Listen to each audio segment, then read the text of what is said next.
आसमा, तू अपनी हद में रहा कर। हमेशा वही काम करती है जो तुझे नहीं करना चाहिए।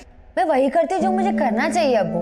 खुशियाँ अगर हदों की सरहद से बांध दी जाए ना तो इंसान बेहद ज्यादती कर बैठता है। खुशियाँ तो बांटने से बढ़ती है। मतलब तू ये कहना चाहती है कि दिवाली के पटाखे जलाकर तू उनकी खुशियां बांट रही है? देख, उनके तौर तरीके अपनाकर तू हमारे लोगों की तौहीन कर रही है। ये आप कैसी बातें कर रहे हैं? अब बच्ची दिवाली की छुट्टियों के लिए आई है तो दिवाली तो मनाएगी ना। और आजकल के बच्चे इन भेदभाव को नहीं मानते। उनके लिए ईद, क्रिसमस, दिवाली ये सब उनके त्योहार हैं। हाँ अब्बू। बस, हमारे यहाँ जिस तरीके से चीजें होती हैं वैसे ही होंगी, तुझे भी वैसे ही फॉलो करना है।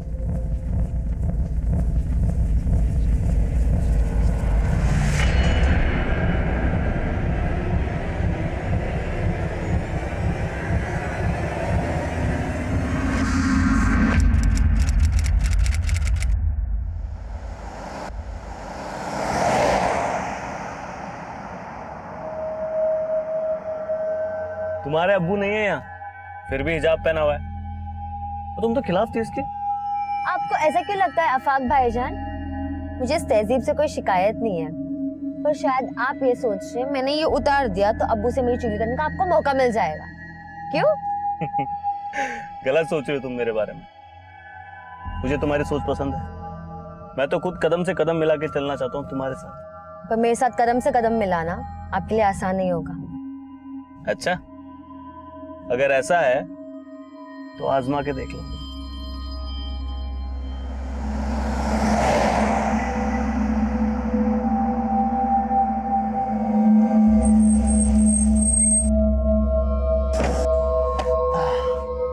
चलिए, अल्लाह हाफिज। अच्छा, सिर्फ किताबों में सर मत खपाना, ये जिंदगी उससे भी ज्यादा दिलचस्प है।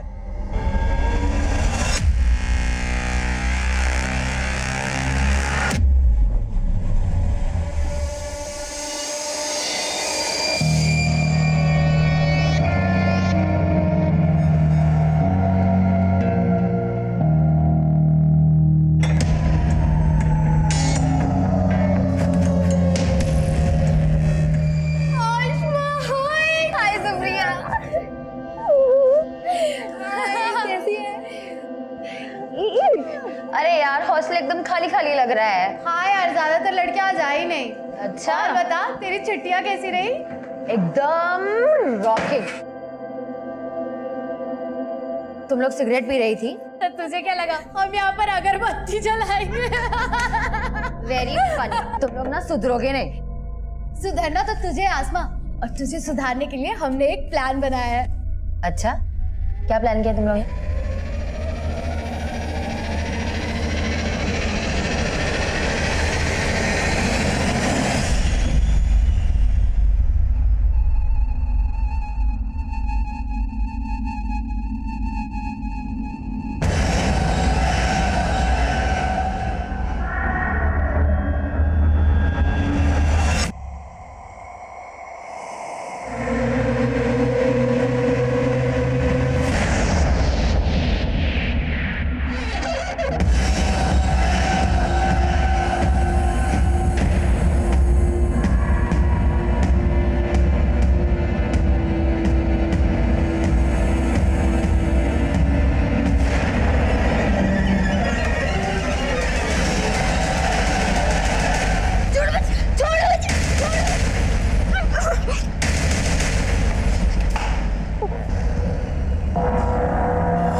लगता है किसी लड़की का रेप हुआ है। अरे रेप नहीं, मुझे तो मर्डर लगता है, वरना इतना पुलिस नहीं होता यहाँ पर।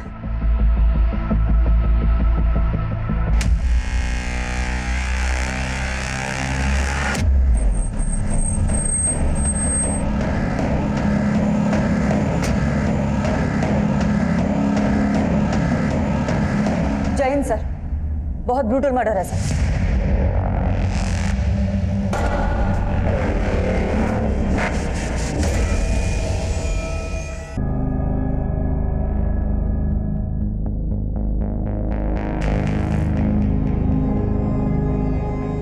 सर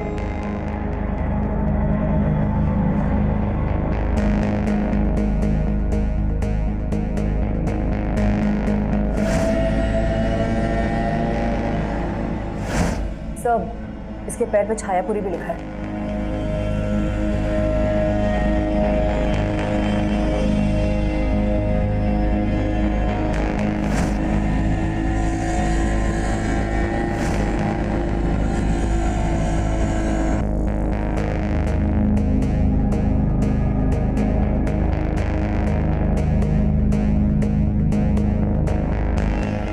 सर इसी टेबल पर से हमें ये स्विच ऑफ मोबाइल भी मिला है। कस्टडी में लो। सुप्रिया तुम आसमा की रूममेट, आसमा का बेड तकिया सब कुछ खून से लथपथ है, तो तुम कह रही हो तुम्हें कुछ नहीं पता? सर मैं कुछ नहीं छुपा रही हूँ सर। मैं रात को रूम में नहीं थी, मैं अपने फ्रेंड्स के साथ उनके रूम में थी और जब हम गए थे तो आसमा अकेली थी रूम में। देख आसमा तुझे नहीं आना तो कोई बात नहीं, लेकिन दरवाजा अंदर से बंद मत करना। मैं रात को आऊंगी तो तेरी नींद डिस्टर्ब हो जाएगी। तो तुमने जानबूझ के आसमा को दरवाजा खुला रखने के लिए कहा था? हाँ लेकिन मैं सच कह रही हूँ सर। मैं अपने फ्रेंड के साथ उनके रूम में थी और उनसे बातें करते करते मैं सो गई और जब सुबह उठी तो देखा।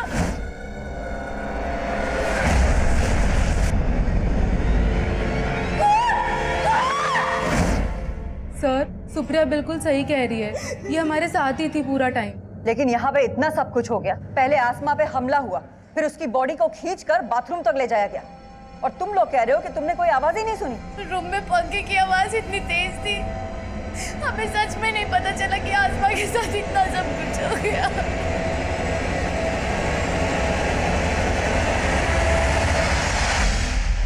इतना ब्रूटल मर्डर, लड़की को कमरे से घसीट कर बाथरूम तक ले जाया गया।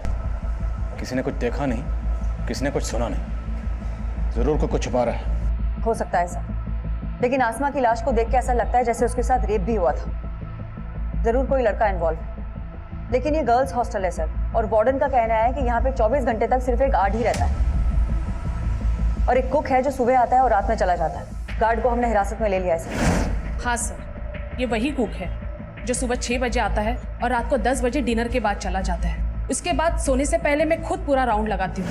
कल रात 11 सवा 11 बजे मैंने पूरा राउंड लगाया था, लेकिन सर तब सब कुछ ठीक था और सुबह सुप्रिया की 5 बजे आवाज आई, तब सब पता चला।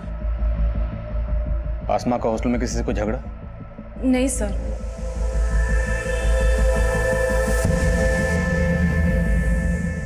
कल शाम तक हॉस्टल में कोई भी लड़की नहीं थी सर, तो ये भी हो सकता है कि कोई पहले से ही हॉस्टल में जाके छुप गया हो, और जब कल लड़कियों ने ज्वाइन किया तो ये कांड करके भाग गया। पॉसिबल है। हम ये अज्यूम कर रहे हैं कि आसमा का पहले रेप हुआ फिर कत्ल हुआ। अब सच क्या है ये पोस्टमार्टम रिपोर्ट बताएगी। हॉस्टल का कोना कोना स्कैन करो और सबकी हैंडराइटिंग के सैंपल्स लो।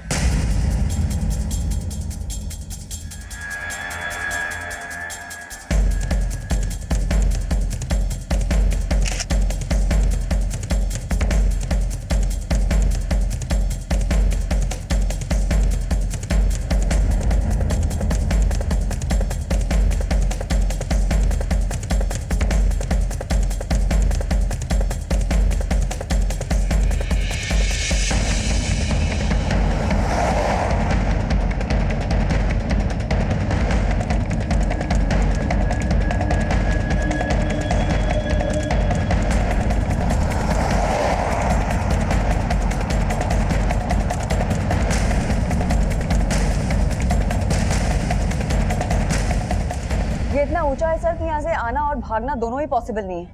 देखो, अगर कुछ सीढ़ियों से आया तो पक्का मेन गेट से एंट्री मारी होगी, मतलब गार्ड झूठ बोल रहा है। पर अगर कोई यहाँ से आया तो फिर ये किसी पेशेवर मुजरिम का काम। सर यहाँ कहीं सीसीटीवी भी नहीं है, तो दोनों ही पॉसिबिलिटीज है।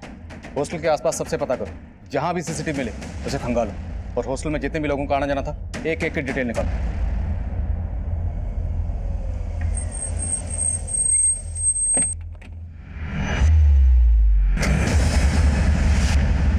भैया हुआ क्या है? मैडम, आपकी बेटी का रेप करके मर्डर कर दिया गया है, इस बारे में आप क्या कहेंगे? क्या बकवास कर रहे हैं आप? ये बात सही है तुम्हारा? नहीं नहीं नहीं नहीं, कुछ नहीं हुआ है।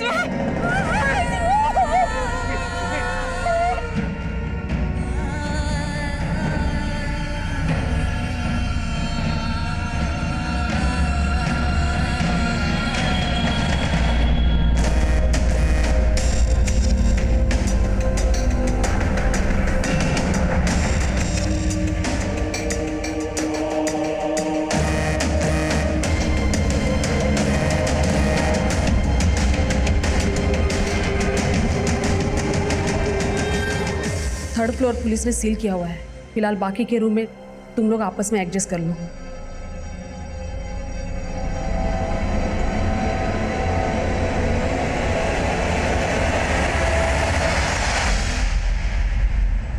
मैं ऐसे कैसे विश्वास कर लूं कि मेरी आसमा? आप बैठिए, बैठिए। मुझे कुछ नहीं पता, मुझे एक बार मेरी बेटी को दिखा दीजिए प्लीज, मुझे एक बार मेरी बेटी को देख लेने दीजिए ना मैडम। मैम आप बैठिए प्लीज।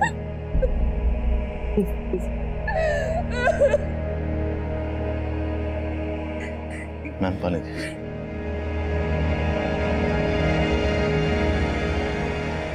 देखिए, आसमा की बॉडी को हमने पोस्टमार्टम के लिए भेजा है। मैं वो सब कुछ नहीं जानती, मुझे बस एक बार मेरी बेटी से मिल लेने दीजिए, एक बार।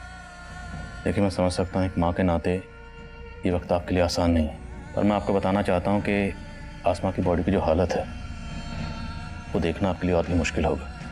आपके कह देने से मैं मान लूं कि मेरी बच्ची, अरे कल ही तो उसे हंसता खेलता देखा था। अम्मी इतनी मुश्किल से पैक किया था, अपने ऑफिस खोल दिया। अरे ये देख, घर के बने लड्डू हैं, तूने रखना ही भूल गई थी। अब्बू आप इतने चुप चुप क्यों है? लगता अभी भी मुझसे नाराज है। बेटा ख्यालात तो तेरी अम्मी से भी नहीं मिलते हमारे, फिर भी निभा लिया ना। तू तो बच्ची है हमारी। वाह फूफा, अस्सलाम वालेकुम फूफी। आज ये आसमा झुक गया या जमीन पे रह के आप भी आसमा छू बैठे? अफाक भाईजान, अफा की तरह जलना तो आपकी फितरत है ना? जब देखो अब्बू और मेरे बीच में आग लगाते रहते हैं। तो कल रात को उसे हॉस्टल ड्रॉप करके आया था और आज सुबह। देखिए, जिस तरह से आसमा को मारा गया काफी दिल दहलाने वाला है। ये जरूर किसी ऐसे शख्स का काम है जिसकी आसमा से गहरी रंजिश रही होगी। तो क्या आसमा ने कभी आप लोगों से इसके खिलाफ कुछ कहा था? नहीं सर, उसने कभी कुछ ऐसा नहीं बताया।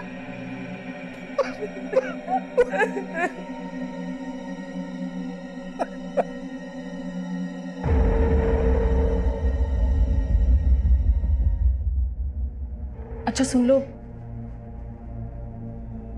आई होप तुम समझ गई हो कि मैं क्या कहना चाहती हूँ। Yes ma'am. डोंट वरी, मैं तुम्हारे साथ हूँ, मैं सब संभालूंगी। अच्छा अब तुम जाओ।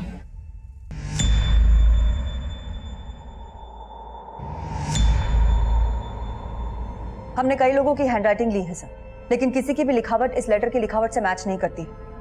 हमने बहुत सारे लोगों के फुटप्रिंट्स भी लिए हैं, लेकिन अभी तक किसी के खिलाफ कुछ पता नहीं चल पाया। क्राइम सीन पर यह लेटर मिला और आसमा के बदन पर छायापुरी लिखा हुआ था। छायापुरी नाम का कोई मैगजीन भी है ना? जी हाँ सर, इस मैगजीन के अंदर सेक्स रिलेटेड कंटेंट ही छपता है। मैं कमिंग सर? क्या मैं?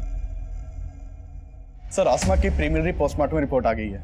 सर, रिपोर्ट के मुताबिक आसमा का रेप हुआ था और उसकी मौत सर पे चोट लगने की वजह से हुई थी। आसमा पर हमला हुआ उसके रूम में, फिर उसकी बॉडी को ड्रैग करके बाथरूम तक उसकी बॉडी के पास ही लेटर मिलता है जिस पर किसी वहशी ने नफरत का अफसाना लिखा। उसके बदन पर लिखा जाता है छायापुरी। छायापुरी जो कि ऐसा मैगजीन है जो ज़्यादातर सेक्स रिलेटेड कंटेंट छापता है। तो ज़रूर ये किसी सेक्स मैने का काम है, या फिर किसी ऐसे शख्स का जो आसमा से गहरी नफरत करता है, या फिर किसी सरफरे का। सबकी लिस्टिंग करो और शहर के सभी इंस्टीट्यूट को उठाओ और तोड़ो एक एक को। आसमा रेप और मर्डर केस में जहां हम एक तरफ आसमा की जिंदगी के पन्ने पलट कर देख रहे थे, वहीं दूसरी तरफ हमें इस केस में किसी बाहरी एंगल की पॉसिबिलिटी भी नजर आ रही थी। इसलिए हमने शक की बुनियाद पर कई हिस्ट्री शीटर्स को उठाया।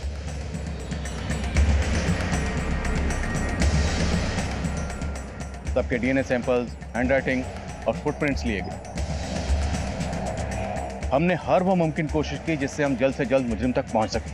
हॉस्टल का गार्ड भी हमारा स्ट्रॉन्ग सस्पेक्ट, उससे सच उगलवाने के लिए हमने कई तरीके अपनाए।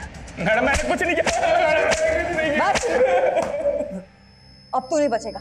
तेरा डीएनए टेस्ट लेंगे और 2 मिनट में पता चल जाएगा कि आसमा का मर्डर और रेप तू नहीं किया है। मैडम मैं आपको सब कुछ बताना चाहता था, लेकिन वार्डन मैडम ने रिक्वेस्ट की थी कि मैं रमन भाई के बारे में आपको कुछ भी ना बताऊं। रमन कौन है? वार्डन मैडम का छोटा भाई, उनका अक्सर हॉस्टल में आना जाना है और वो कल रात भी आए थे। उनका हॉस्टल में दीप्ति नाम की एक लड़की से अफेयर है। रहता कहाँ है वो? मैं तो सिर्फ दीप्ति से मिलने गया था सर।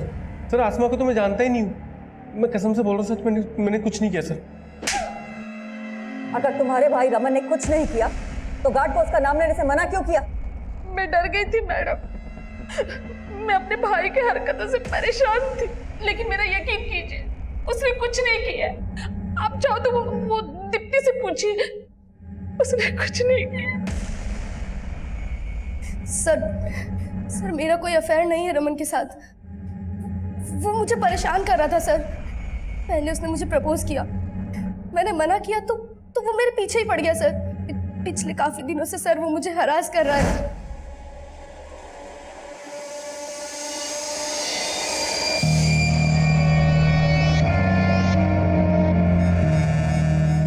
मैं उसका फोन नहीं उठा रही थी तो वो उस रात हॉस्टल में आ गया।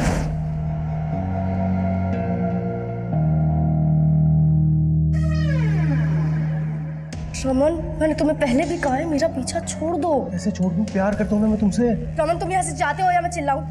मैंने उसको वार्न किया था सर, तो वो वहां से चला गया था। उसके बाद क्या हुआ मुझे नहीं पता सर। सुबह मेरी नींद शोर से ही खुली थी सर। मैंने वार्डन मैम को रमन के बारे में बताया था, मगर वार्डन मैम ने मुझे चुप रहने के लिए कहा। मुझे नहीं पता रमन ने आसमा के साथ कुछ किया या नहीं। तो दीप्ति की तरह तो आसमा के पीछे पड़ा होगा। तुझे लगा दीप्ति नहीं तो आसमा? नहीं सर, ऐसा कुछ नहीं है सर, मैं दीप्ति से प्यार करता हूँ। मिलने दीप्ति से क्या होगा, लेकिन आसमा ने तुझे देख लिया। वो शोर ना मचा दे इसलिए तूने उसे। नहीं सर, ऐसा नहीं है सर, मैं तो तभी वहां से चला गया था।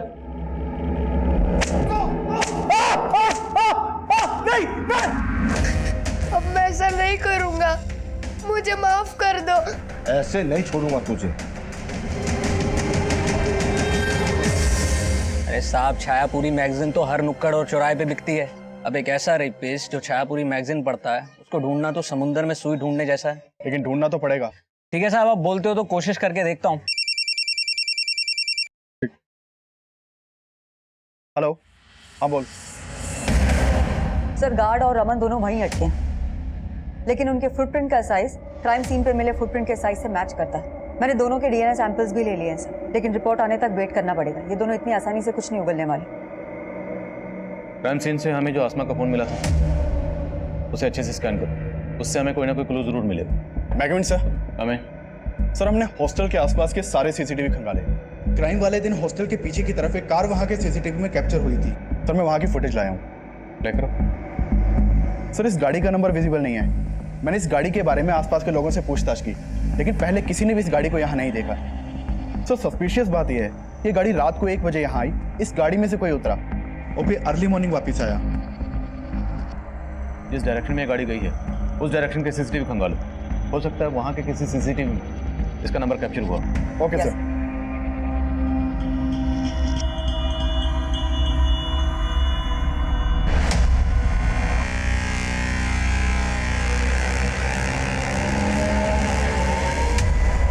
अनुराग, इधर आना। Yes ma'am.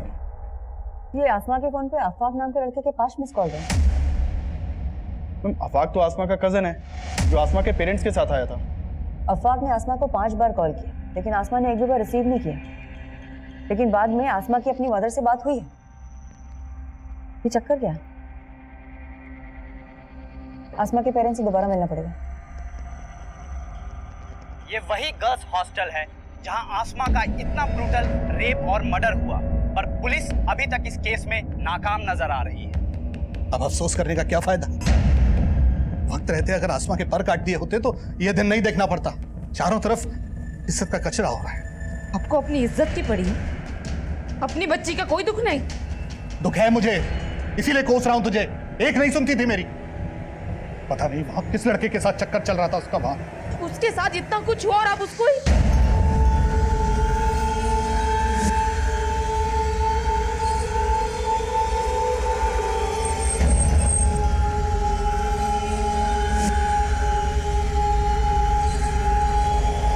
कहां जा रही हो तुम? मुझे अपनी बेटी को इंसाफ दिलाना है और आपको ये साबित करना है कि मेरी बेटी गलत नहीं थी। गलत वो था जिसने मेरी बेटी के साथ।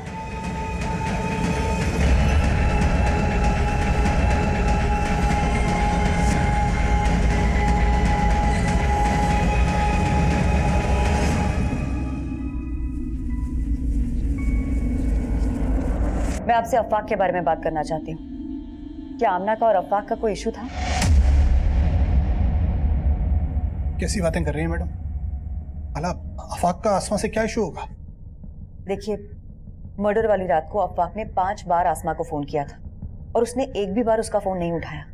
और उन 5 मिस्ड कॉल्स के बाद उसकी बात आपसे हुई थी। क्या बात हुई थी? बस नॉर्मल बातें हुई थी। हाँ अम्मी, मैं ठीक हूँ और अच्छे से पहुंच गई थी। बस ठीक से रहना। तो अकेली रहती है ना तो दिल में फिक्र सी रहती है। आप मेरी टेंशन मत लो अम्मी। अच्छा अब्बू से बात करवाओ। अरे तेरे अबू तो बाहर टहलने गए हैं और फोन भी घर पर छोड़ गए। अच्छा, मुझे उनसे कुछ बात करनी थी, आएंगे तो फोन करवाना। अच्छा, ऐसी क्या बात है जो सिर्फ अबू से करनी है, मुझसे नहीं? ऐसा कुछ नहीं अम्मी, बस बात करनी थी कुछ। अब्बू आएंगे ना तो मेरी बात करवाना उनसे। उस दिन मैं जरा देर से टहल कर घर वापस आया। इन्होंने बताया था मुझे लगा रात काफी हो गई है, इसलिए अगले दिन फोन करूंगा ये सोचकर सो गए हम लोग। लेकिन ऐसी क्या बात होगी जो वो आपसे ही करना चाहती थी? मुझे खुद कुछ समझ में नहीं आ रहा मैडम। देखिए, हमें पता चला है कि आसमा लिबरल थॉट्स की लड़की थी और शायद आपको उसकी इस बात से परेशानी भी थी। तो कहीं कुछ ऐसा तो नहीं कि आप हमसे कुछ छुपा रहे हो? कैसी बातें कर रही है मैडम आप? मैं भला आपसे कुछ क्यों छुपाऊंगा? मैं मानता हूं कि हमारी बेटी आसमा कुछ अलग ख्यालात की थी, लेकिन मैंने हमेशा उसको यही समझाया कि बेटा इस तरीके की बातें सिर्फ बातें करने तक ठीक, कोई महान नहीं बनता इन बातों से, बल्कि दुनिया सबसे पहले दुश्मन ऐसे ही लोगों की बनती है। मैडम अब तो मुझे यकीन हो चला है कि मेरी बेटी ऐसी नफरत का शिकार हुई जिसमें लोग बस्ती की बस्ती जला देते हैं। वो तो फिर भी एक छोटी सी मासूम मेरी प्यारी सी बच्ची थी।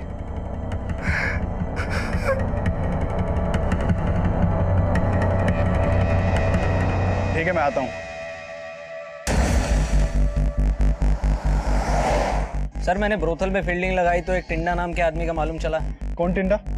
ये आदमी है साहब। ब्रोथल में काफी आना जाना है इसका। काफी वहशी है ये आदमी। वो टिंडा है ना, दिमाग से एकदम सटका हुआ है। जो भी उसके साथ जाती है ना उसका हालत खराब कर देता है। एक नंबर का जानवर है, जानवर। आप एक बार देख लो, हो सकता है ये वही सनकी आदमी हो जिसे आप ढूंढ रहे हैं। आसमा के पेरेंट्स से अफाक के बारे में बात की? सर वो अफवाक पे कोई शक नहीं जता रहे और अफवाक से मैं खुद मिली थी ये जानने के लिए कि उसने उस रात आसमा को इतने सारे कॉल्स किए क्यों थे। मैम मैं उसे हॉस्टल छोड़ के घर आया तो ऐसे ही कॉल किया था, ये जानने के लिए कि सब खैरियत है कि नहीं। लेकिन उसके साथ कुछ ठीक हुआ नहीं और उसने तुम्हारे कॉल्स भी रिसीव नहीं किए। क्यों? पता नहीं मैम, मुझे लगा सो गई होगी। लेकिन तुम्हारे मिस्ड कॉल्स के बाद उसने अपनी अम्मी से भी बात करी, लेकिन तुम्हें कॉल बैक नहीं किया। कोई ना कोई वजह तो होगी ना, कहीं को छुपा तो नहीं रहा तुम हमसे? नहीं मैम, मैं कुछ नहीं छुपा रहा। फिर भी इस अफाक के बारे में सब कुछ पता करो। हो सकता है कुछ छुपा रहा हो, और ये भी पता करो कि मर्डर की रात ये कहाँ था। Okay sir. मैं कमिंग सर। सर हमारे खबरियों से इस तेजस उर्फ टिंडा नाम के आदमी की इंफॉर्मेशन मिली है। सर इसके बारे में जो भी पता चला उस हिसाब से शक किसी के ऊपर जाता है। सर मैंने चेक किया, मर्डर वाली रात इसका फोन हॉस्टल वाले एरिया में ही एक्टिव था। उठाओ इसे। Yes sir. मुझे क्यों लाए साहब? मैंने कुछ नहीं किया। तू क्या कर सकता और क्या नहीं कर सकता सब पता लगा लिया हमने। आसमा के ऊपर बुरी नजर थी ना तेरी? साहब मैं किसी आसमा वासमा को नहीं जानता साहब, और उस रात तो मैं किसी और आइटम के साथ था। किसके साथ था? उमा साहब, प्रोस्टिट्यूट है। मैं मानता हूँ साहब, मैं ऐसा ही हूँ, सिर्फ प्रोस्टिट्यूट्स के साथ ही सोता हूँ। लेकिन साहब आज तक मैंने कभी किसी आम लड़की के ऊपर बुरी नजर नहीं डाली साहब। टिंडा के पैर के साइज क्राइम सीन पर मिले फुटप्रिंट के साइज से मैच कर रहे हैं। लेकिन सर ये टिंडा बहुत मोटी चमड़ी का है, बहुत तोड़ा लेकिन फिर भी कुछ नहीं उगला। इस टिंडा का भी डीएनए और हैंडराइटिंग सैंपल लो। सर सर आज सुबह संत नगर पुलिस ने विक्रमपुर एरिया से एक अज्ञात गाड़ी जब्त की है। ये देखिए सर, ये विनय नाम के एक आदमी की गाड़ी है जो संत नगर में रहता है। सर उसने अपनी गाड़ी चोरी होने की कंप्लेन लिखवाई थी और सर ये गाड़ी उसी शाम चोरी हुई है जिस रात आसमा का मर्डर हुआ है। और इस गाड़ी का कलर उस कार के कलर से मैच करता है जो गर्ल्स हॉस्टल के बैक साइड में देखी गई थी। ये गाड़ी चुराई गई संत नगर से, जो उस हॉस्टल से 7-8 किलोमीटर की दूरी पर है। तो कोई इतनी कम दूरी तय करके कार चुराने के बाद मर्डर करने क्यों आएगा? मेरा मतलब है चोरी की हुई कारें ज़्यादातर लूट और रॉबरी में इस्तेमाल होती या फिर लाश डंप करने के लिए। लेकिन यहाँ तो रात भर लाश भी उस हॉस्टल में थी और अगली सुबह तक ये कार भी वहीं थी। और अगर ये कत्ल इसी कार चुराने वाले ने किया है तो ये इतनी देर वहाँ क्यों रुकेगा? लेकिन सर हम किलर को सरफिरा भी तो समझ रहे हैं। हो सकता है ये चोर वही हो जिसे हम ढूंढ रहे हैं। ठीक है, संत नगर पुलिस के टच में रहो और पता करो कि कार चुराने वाला कौन हो सकता है, और हॉस्टल एरिया का डंप डाटा स्टडी करो। हो सकता है वहां से कोई सस्पिशियस नंबर सामने आए। यस। आपने अफाक को आसमा के साथ हॉस्टल क्यों भेजा था? अभी अचानक तुमने अजीब सा सवाल क्यों पूछा? सवाल तो ये है कि आसमा आपसे क्या बात करना चाहती थी जो उसने मुझे नहीं बताई, या आपने अफाक को कुछ बोला जो मुझे नहीं बताया?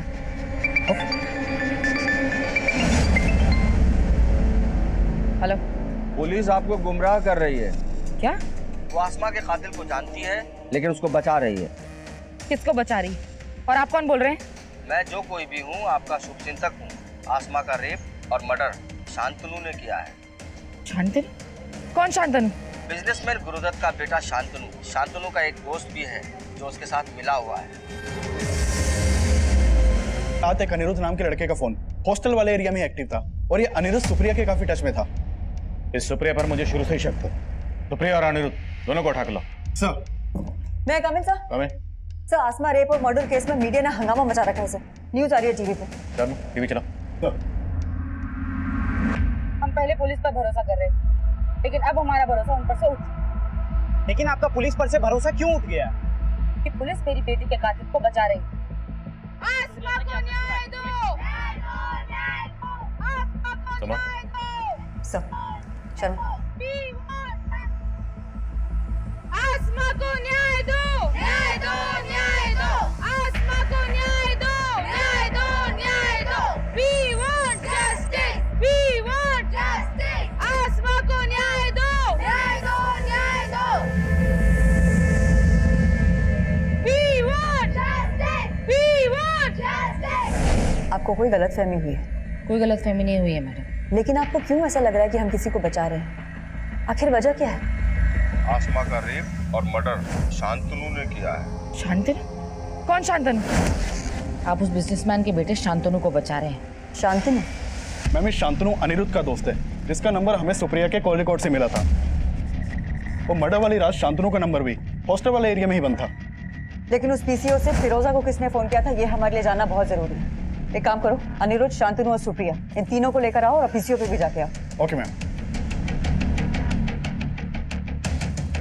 तो अनिरुद्ध और शांतनु, तुम लोग उस रात हॉस्टल गए थे या नहीं?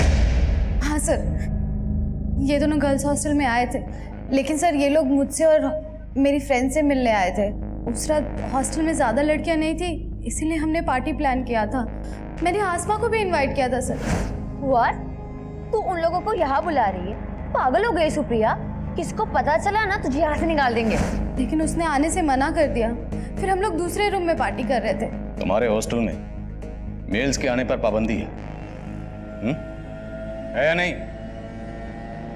तो तुम लोग हॉस्टल में कैसे घुसे, वो भी इतनी रात को?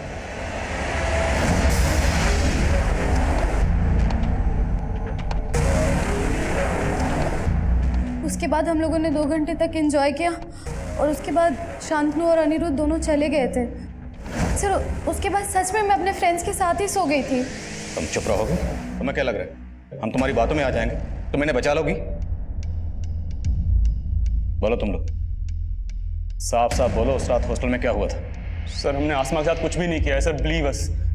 सर, मैं मानता हूं कि हमने गलती की, लेकिन हमने कुछ नहीं किया सर। सर, मैंने अनिरुद्ध और शांतनु के डीएनए और हैंडराइटिंग सैंपल्स लेने के लिए बोल दिया है। माना है तीनों झूठ बोले, लेकिन वो आदमी कौन होगा जिसने पीसीओ से फोन करके फिरोजा को शांतनु के बारे में बताया? सर, मैं उस पीसीओ पे भी गया था, वहां कोई सीसीटीवी नहीं था और उस पीसीओ पे ये भी नहीं पता चल पाया कि ये कॉल किसने किया होगा। हमारी रडार पर सिर्फ शांतनु नहीं बल्कि अनिरुद्ध, सुप्रिया, हॉस्टल वार्डन सुनीता का भाई रमन और टिंडा भी शामिल थे। इन सबको हम स्ट्रॉन्ग सस्पेक्ट मान रहे थे, लेकिन सवाल यह था कि वो गुमनाम कॉलर कौन था जिसने आसमा की अम्मी को फोन करके सिर्फ शांतनु को आसमा का गुनहगार बताया था, जिसकी वजह से आसमा की अम्मी ने एक ऐसा जज्बाती कदम उठाया और उस कदम को मीडिया ने इतना उछाला कि लोग अब हमारी काबिलियत पर ही शक करने लगे थे। मुझे इस केस से हटाने की मांग उठने लगी थी, लेकिन मेरे सीनियर ने मेरा साथ दिया और अब मैंने तय कर लिया कि मुझे ये केस जल्द से जल्द सॉल्व करना है। हमने सारे सस्पेक्ट को बारीकी से इन्वेस्टिगेट करना शुरू किया।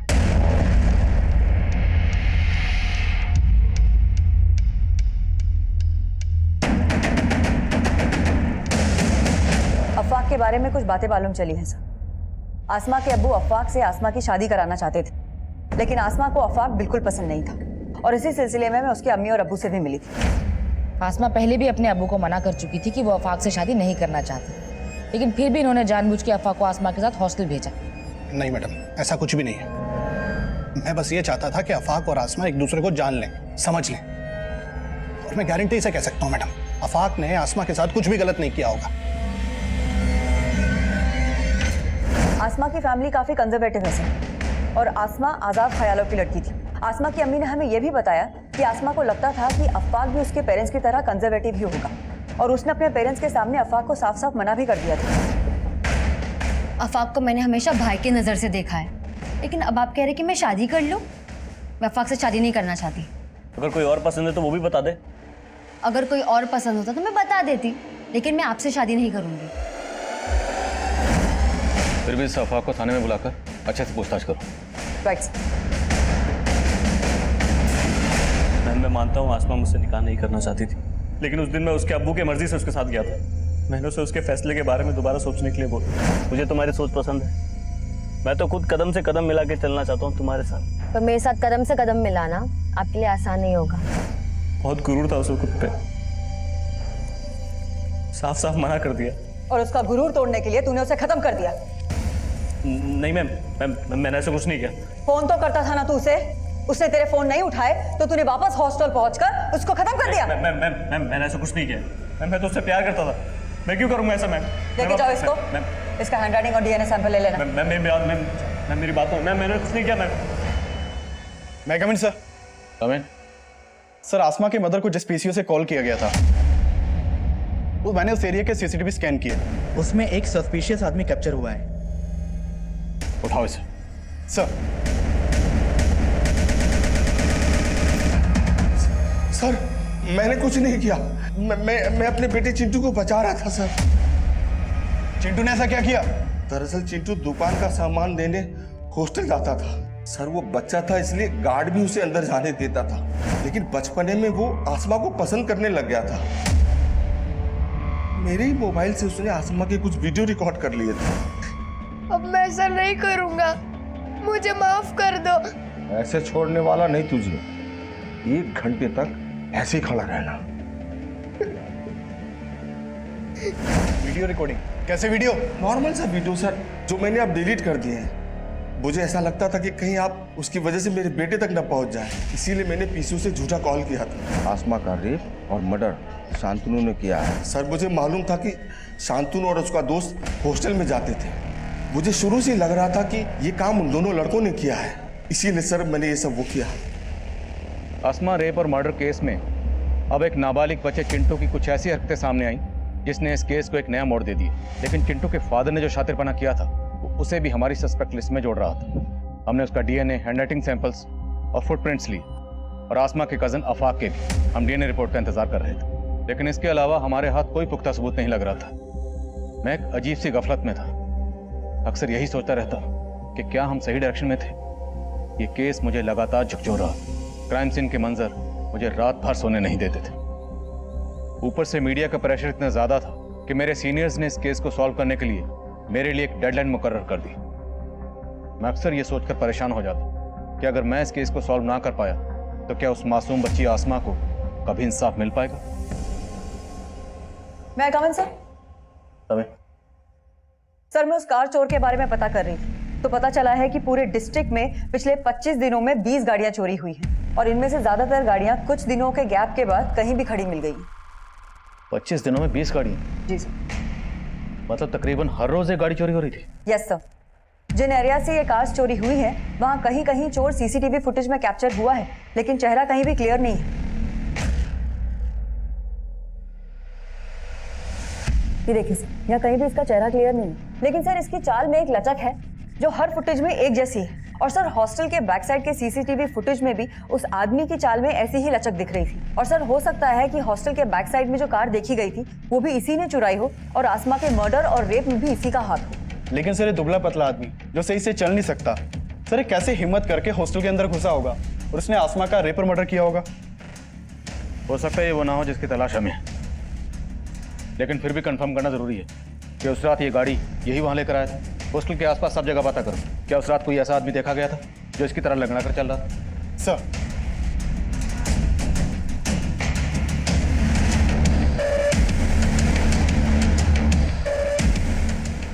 सर उस दिन सुबह 6 बजे एक आदमी आया था जो लंगड़ा के चलता था। उसके पास एक कार भी थी। उसने मेरे यहाँ बैठकर कई कप चाय भी पी थी। अच्छा, उस आदमी का स्केच बना सकते हो? जी साहब, बनवा सकता हूँ। मैम, चाय वाले ने जिस आदमी के बारे में बताया था उसका स्केच है। पता करो उसका कोई क्रिमिनल रिकॉर्ड है क्या, और इस स्केच को हर जगह सर्कुलेट करो। हो सकता है इसके जानने वाला कोई मिले। Okay ma'am.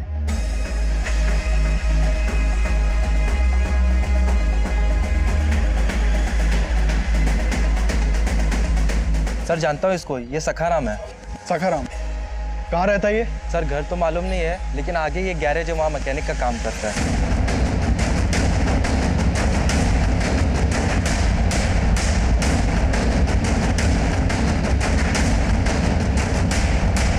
सखाराम,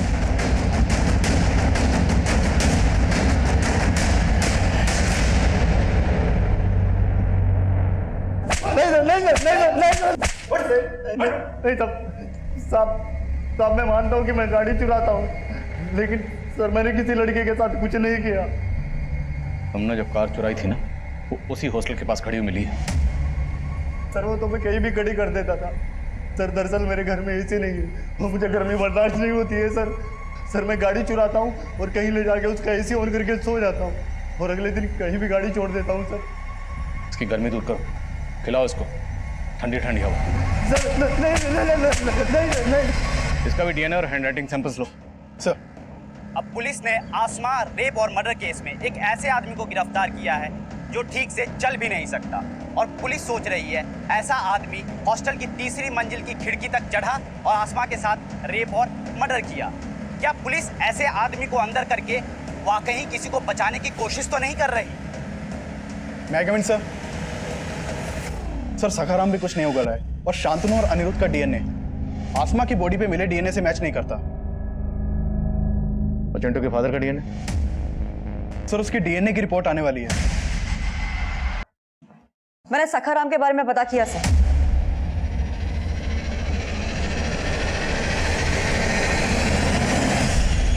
अब तेरा नाटक खत्म। रिपोर्ट आ गई है, तेरा डीएनए मैच हो गया। अब अगर एक भी झूठ बोला ना, तेरी हड्डी पसली कर दूंगा। सर मैं अपनी बीवी से तंग आ गया था, इसलिए मुझे हर औरत से नफरत हो गई थी। फिर एक दिन मुझे वो लड़की दिखी, वो मुझे पसंद आ गई थी सर। उसके बाद मैं उसके पीछे पीछे हॉस्टल गया। मालूम चला कि हॉस्टल बंद है और सारी लड़कियां छुट्टी पर गई। जब छुट्टियां खत्म हुई तो उसके बाद मैं उस रात वहाँ पहुँचा।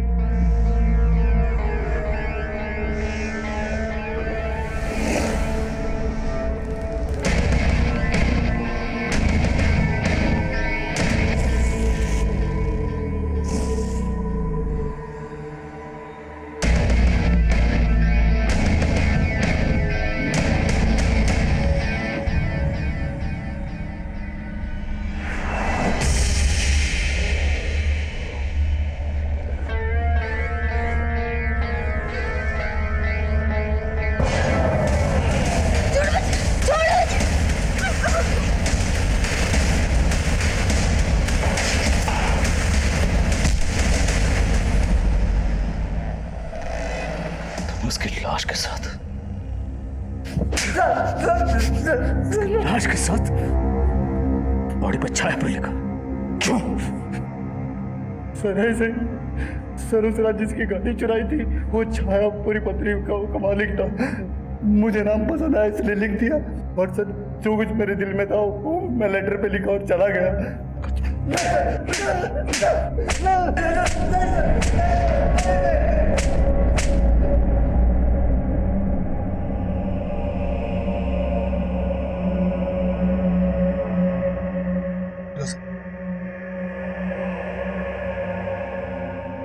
अब बोल रहे थे ना मेरी बेटी का वहां किसी लड़के के साथ चक्कर, देख लिया ना क्या सच सामने आया। मैं तुमसे माफी मांगता हूं फिरोजा, मैं कभी आसमा को समझ ही नहीं पाया।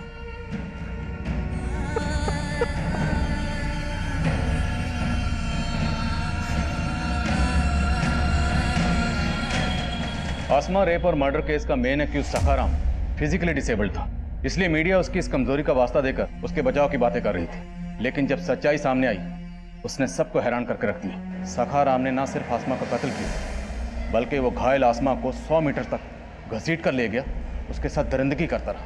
लेकिन हॉस्टल में मौजूद किसी ने कोई आवाज़ नहीं सुनी, किसी ने कुछ नहीं देखा, कुछ नहीं सुना। जबकि उस रात हॉस्टल में सखाराम के अलावा वार्डन सुनीता का भाई रमन और सुप्रिया के दोस्त अनिरुद्ध और शांतनु भी मौजूद थे, जो गलत तरीके से हॉस्टल में दाखिल हुए थे, जिससे साबित होता है कि आसमा एक ऐसे प्रमाइसिस में रह रही थी जहाँ पर सिक्योरिटी ताक पर थी। इसलिए उस रात आसमा के साथ जो भी हो उसमें हॉस्टल के स्टाफ के साथ साथ बाकी लोग भी जिम्मेदार हैं। आज इंटरनेशनल वुमेंस डे पर आसमा की कहानी आप सभी को बताकर मेरा मकसद ये बताना है कि आसमा की मौत से सिर्फ उसके परिवार को गहरा नुकसान नहीं हुआ, बल्कि ये नुकसान हमारे पूरे समाज का नुकसान, क्योंकि हमने आसमा को खोकर एक ऐसी टैलेंटेड और सेंसिटिव शख्सियत को खोया है जो अपनी सोच से एक प्रगतिशील समाज के निर्माण का मादा रखती थी। उम्मीद है आसमा की कहानी हम सबको एक सबक देगी, जिससे हम अपने मुल्क की बेटियों को एक महफूज और बेहतर समाज दे पाएं। अब मैं आदिल खान आपसे इजाज़त लेता हूं। आपसे फिर मुलाकात होगी एक और नए केस के साथ। तब तक देखते रहिए क्राइम पेट्रोल 10 तक। मकसद बताना नहीं, बचाना है।